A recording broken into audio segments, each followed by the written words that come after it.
So welcome back, ladies and gentlemen, and here we are into another round one game from our gold to diamond bracket. So that's we had some pretty good ones so far. We got ZVZ, we got TVT, and our next one to be a little bit different because we are gonna be going into a finally not mirror matchup, a PVZ instead. Pardon my burp right there.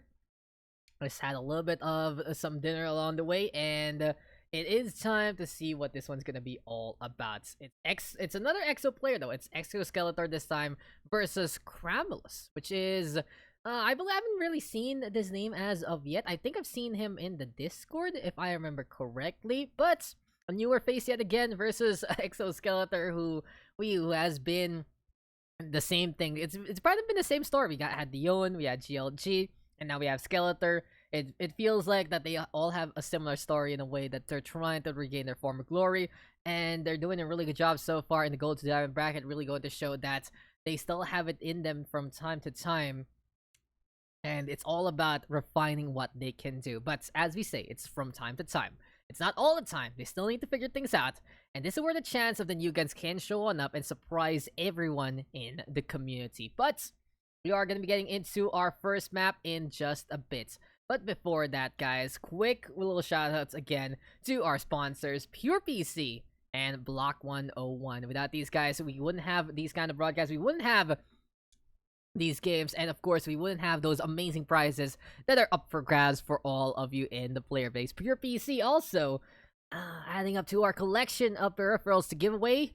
Additional gold to diamond prize to our champion. It is going to be a keyboard here, a Fantech K613 Fighter TKL2. Pretty snazzy to use for sure. And PurePC, thank you for everything you've been doing so far.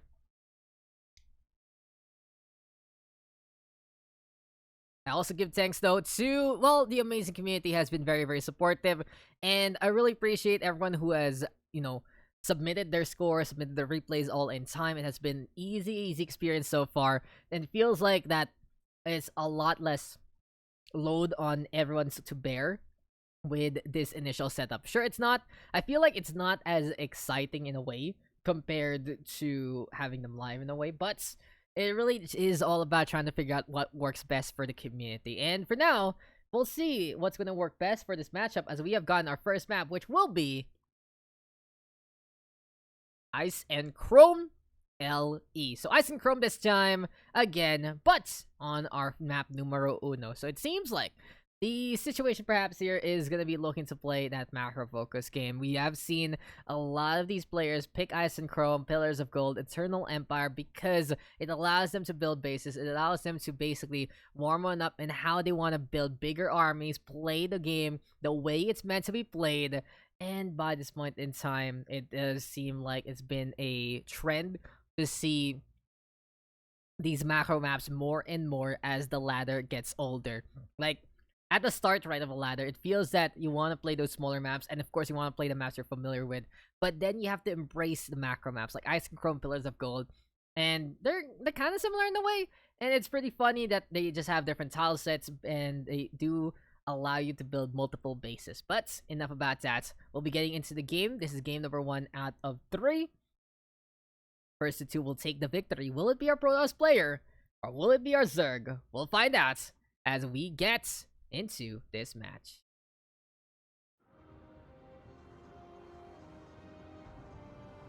So welcome back, guys, and here we go again.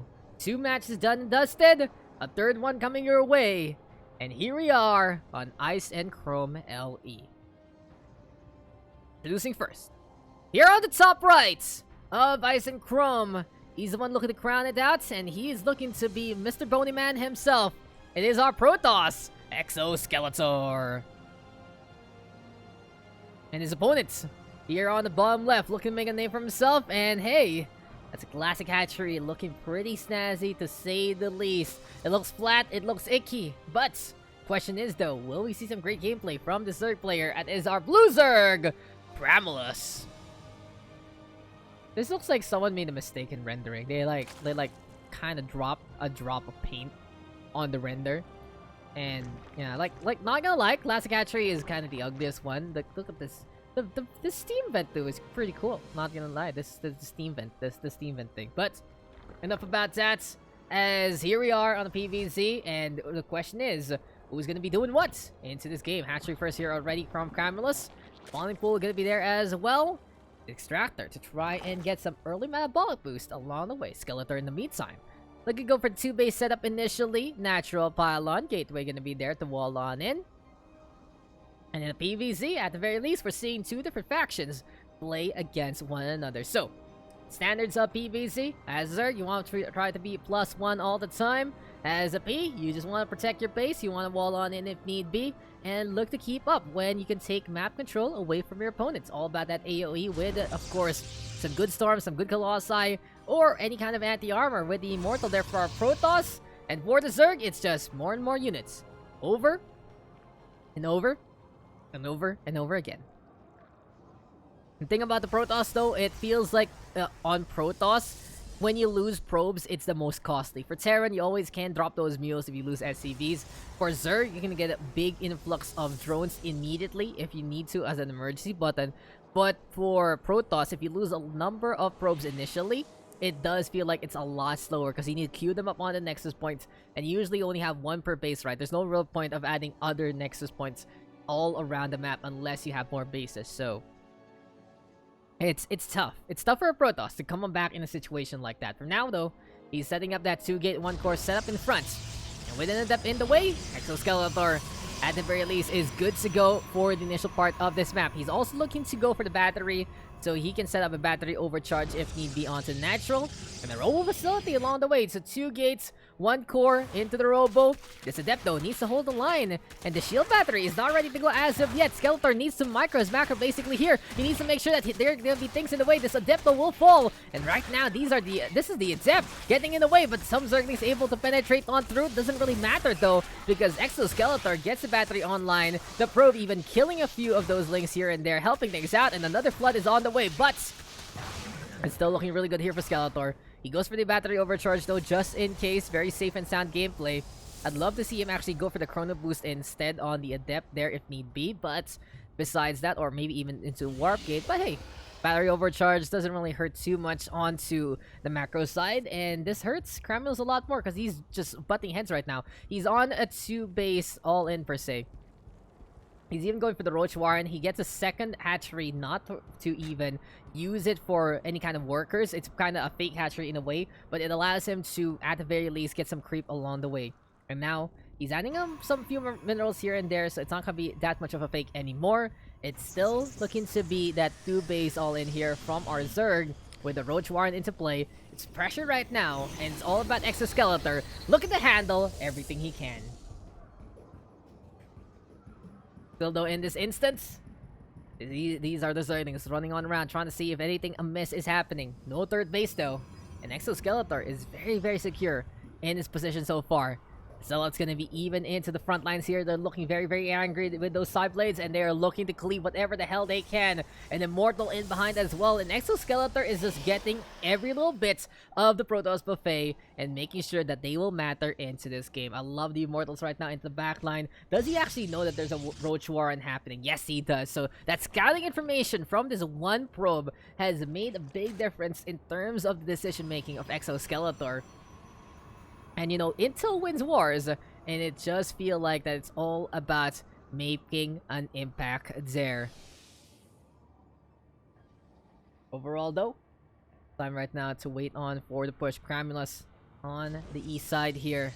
Might be able to butt heads, might be able to just run on in. Gateways now gonna get added on up by eXoSkeletor to the many.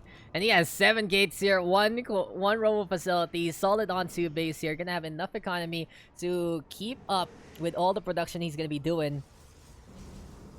And for now, I feel like that this is such a good spot here for our Protoss. 2 base on even, worker count is ahead for the Protoss. And my oh my, with a Warp Prism here as well, all we need now is that drop. Still though, the hunt is on. And eXoSkeletor adding some pylons. He wants to go for the push already, and he wants to make his opponent pay. For now though, Kramolous is looking for an opportunity here. He has these lings on the east side. It's now time to go on the march. Overlord will see this one coming. And Skeletor actually gonna get a warp cycle of Zealots here. Probe right now gonna get caught though. And Kramolous taking this opportunity to go for the run on in instead. There we have the warp cycle though, just in time. And that's a bait and switch and it works out here for eXoSkeletor. This battle is gonna be so easy for Skeletor. Clean on up. These lings are down. So many units here for eXoSkeletor. And he is just on the march to wrap things up on a silver platter. What can Kramolous even do by this point? He's not even using his second gas, so these roaches aren't gonna be as many as he would like. And as we say, with the Reconstitution looking to go online, it's still the Immortal show here in behind. Warpersm right now getting more of these lots. We have a charge ready to go. And eXoSkeletor is looking for a base that isn't there. He might see the roaches there instead and try to go for the duel. A little bit of a check to make sure that he has enough. And the roaches spawn focus fire onto the Zealot, who's a little too fanatical out in front. But with the Mortals right now adding on the damage, this is easy pickings here for eXoSkeleton so far. He cleans up the army. He gets the surround on. There we go with a warp cycle at the same time. More and more of these Zealots right now into the fray. And eXoSkeletor looking to wrap things up as we said. It seems like this is a Christmas gift kind of game. It just seems so easy here for eXoSkeletor. He defended so well onto the natural. And now he will be able to get the 1-0 victory and the 1-0 lead into this series.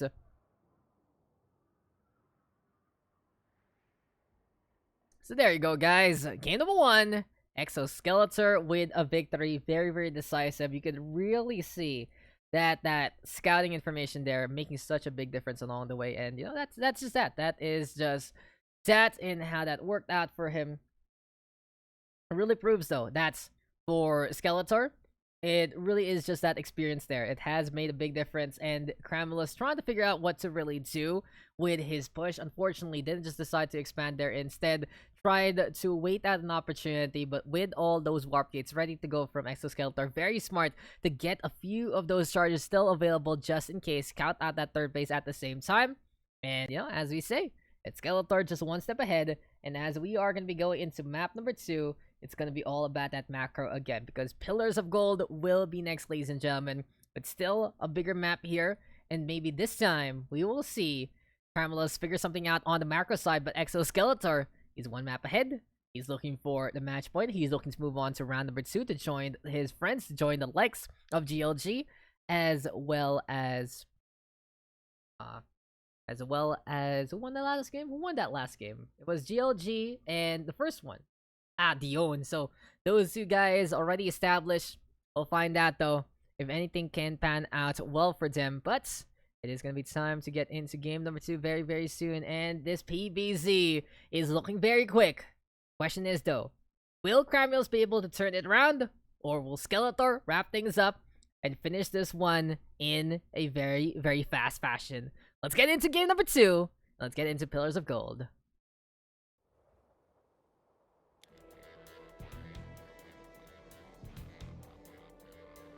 So welcome back, ladies and gentlemen, and here we are at it again.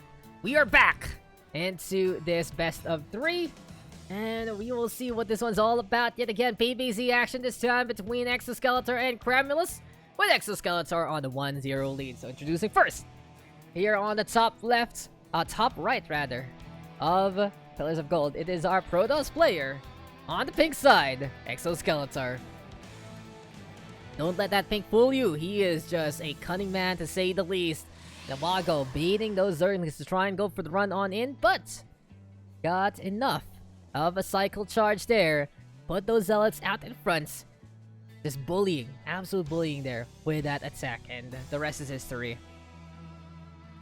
But his opponent, the victim of this matchup so far. Question is though, can he turn things around? Will this be the game changer that we are looking for? This has to be a Herculean effort though from our Zerg player, and his name on the southwest side of Pillars of Gold is Kramolous. As we said, up to Kramolous to figure something out in this game, because eXoSkeletor easily playing the defense there, and he's just feeling very, very confident after that first game victory to set up onto the natural again. Pillars of Gold though, as we say, macro base map, easy for a setup here for the Protoss to stay onto base very, very quickly. There you go. Cybercore, Gateway gonna be both online and good to go very soon. 2 Gate, 1 Core. Assimilator is ready to go as well for some gas. Kramolous, though, in the meantime, with initial flurry of links. So he goes for the pool first, and he goes for the pool only. Is this really the play? Was that a 15 pool? 15, 16 pool or something like that? He has that queen online, and that's all he's getting. He only has these links. He has a small amount of drones compared to his opponents. And he's looking for the brawl yet again. So will we see the same kind of case? Attack versus defense. Very, very obvious in this game like this. Defined roles between the Zerg and the Protoss. And it feels like if Kramolous is going to butt heads again against eXoSkeletor the same way, it might have the same result. But the Zealot right now look to hold the line. It seems like Bob's your uncle, and he's trying to spend as much as possible. Chrono Boost, though, into the fray as well. Adept going to get Chrono Boosted down out. One Zealot will fall, but the second one is there. And it's all about stalling for time. These Zerglings, though, unable to get max DPS. They're hitting everything besides that Zealot. And in the end, that Zealot will survive with 5 kills to his name. Adept will be out in the bats. In that first wave already going down for Kramolous. But the zombies are on your lawn. And here we go again with another handful of Zerglings. Really don't agree with this decision, though. Kramolous should be taking this time to expand. And at the very least, he is doing so. But he goes for a very early investment and decides, okay, might as well go for the Baneling Bust instead. Not a bad second plan, though. Not a bad plan B. Going for Banelings right now. Can't be effective to get the burst on down. Adepts still spotted out by these links, and the chase is on yet again. But these Adepts should have the advantage if they just turn around and get a few shots here and there with their glaives. There you go. You can see 2 Adepts, 1 Ling. Very easy to get that kill. It's all about that micro right now, though. An eXoSkeletor looking to get the hell out of there with the Psionics transfer. Can they get the hell out? Yes, they can. Surviving to live to fight another day. Killing so many of these Lings along the way. And it seems like the same case. eXoSkeletor getting more and more value for his units. Bang for your buck kind of treatment. Warp Gate Research gonna be online soon. And here we go again with the Robo and Twilight Council. I would not be surprised whatsoever if he decides to do the same thing.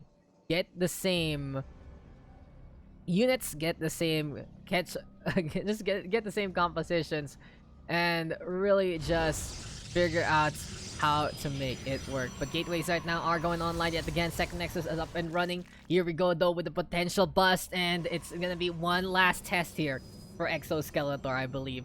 If eXoSkeletor wins this fight, he can just go all the way and win out the whole thing. But if this Baneling Bust actually gets some value, it can bring Kramolous back into this fold. And for now, he's waiting on the outskirt. The crescendo is a miss. And here we go with the push. Banelings right now into the front line.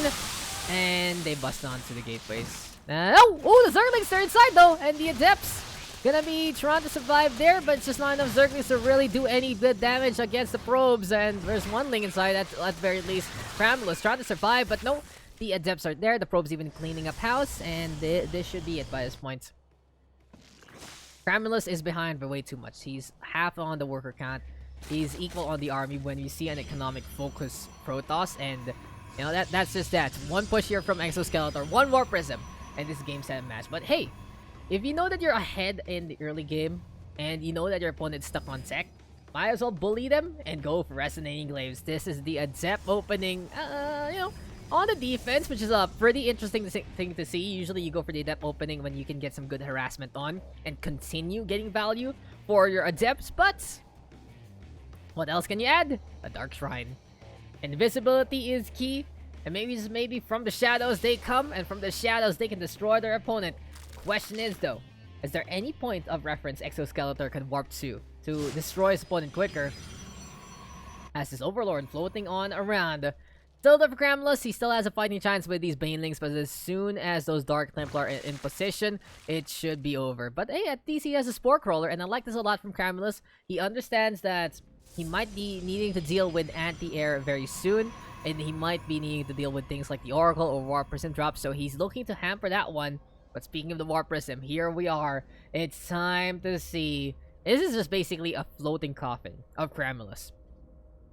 Unless something really bad happens to eXoSkeletor, I really don't think that this is gonna be any kind of a victory here. So for now, it's time for eXoSkeletor to, at the very least, bring all of this. The Adepts are already there on the natural, so it seems like their eager Beaver is looking to do something with it. And with the DP warped on in, this is game, set, and match. There is nothing to detect this whatsoever. It's free hits onto the natural. And then on a 1-base Zerg, it's just not gonna fly whatsoever. Resonating Glaide's attack speed has been increased, and these Lings cannot get any close whatsoever. Another deep D, though, into the fray. Here we go with more and more. And Kramolous, he's trying to go for a run-on by. Maybe hamper the base there onto the natural, but it really doesn't matter because this game has shown the might of the Protoss defense, has shown the might of eXoSkeletor, and this is just absolute discipline from our Protoss player.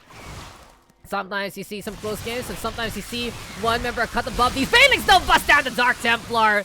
So a little bit of a consolation prize there from Kramolous, but eXoSkeletor is just able to get in the face of his opponent. This Overseer is watching his queen die, and these Adepts now are in position to destroy the mineral line and then some. It's all about that cleanup. It's all about Kramolous trying to figure out what went wrong. And the moment it did was when he stayed on 1 base and grabbed a Ling indeed. We see that yet again.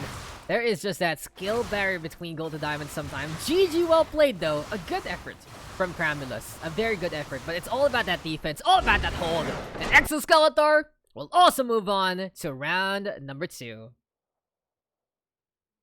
There you go, guys. That was a quick series in all honesty. Very surprised to see that one pan out in that way. But if you are going to go for an all-in twice in a row, and it's kind of cheesy in a way with the early pull, then it just isn't gonna pan out if your opponent defends very, very well. And eXoSkeletor knowing exactly what to do in that PvZ, not panicking whatsoever, able to keep composed, able to have the right units at the right times in the right positions, and some really good decision making along the way allows him to get that victory. So there's nothing much to say about that series, where besides eXoSkeletor just playing a cut above his opponent. A good effort though nonetheless from Kramolous. eXoSkeletor with a 2-0 there quickly. And this will give us some time to, at the very least, mention our keyboard as well. That is the additional gold to diamond prize. Our champion will be taking this from Fansec, courtesy of Pure PC Gaming in parts, of course. K613 Fighter TKL, looking pretty snazzy. And besides that, this Quarantine Tournament number 5 is brought to you by Pure PC Block 101 and presented to you by Mizzle and Daks PH and IS Buhay Productions. We'll be getting into our next game very, very shortly, so stick around, guys. Between the break, we'll be right back for our 4th and final Gold to Diamond matchup, and then we'll move over to Masters Plus and wrap things up for our Day 1 broadcast of the Quarantine Tournament number 5.